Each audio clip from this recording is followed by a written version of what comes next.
Para yan sa kasong malversation kaugnay ng flood control scam. Live mula sa Quezon City, may express report si Mobile Journal Arles de los Santos. Arles, bakit ba nabanggit si Yusek Cabral?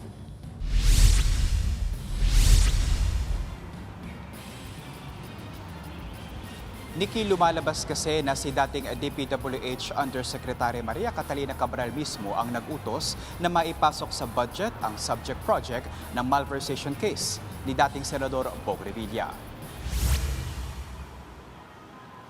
Yan ang kinumpirma ni DPWH Division Chief of Planning Service Engineer na si Peter Paul Cortez sa bail hearing ng malversation case si dating Senador Bong Revilla at mga kapwa-akusado nito.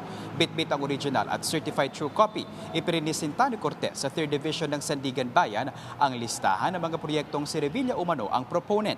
Aniya na ipasok umano ang mga proyektong ito sang-ayon sa direktiba ni Cabrala at sa koordinasyon ng naturang engineer Angelo Domingo mula sa Programming Division ng DPWH na siya namang coordinator para sa mga senador. Lumalabas na may pangalan ni Revilla ang mga papeles pero wala naman itong pirma. Wala rin umanong receiving copy o transmittal copy ang dokumento na posibleng idiin si Revilla sa kaso.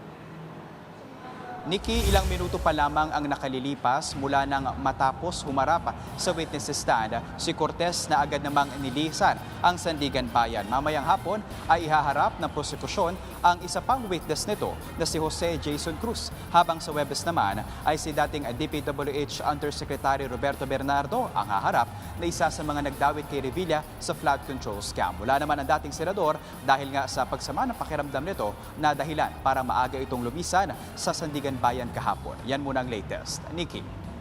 Yan ang express report ni Mobile Journal Arles de los Santos. Mga kapatid, Nikki de Guzman po. Para sa pasada ng mga rumaratsyadang balita, mag-follow at mag-subscribe na sa social media pages ng News 5.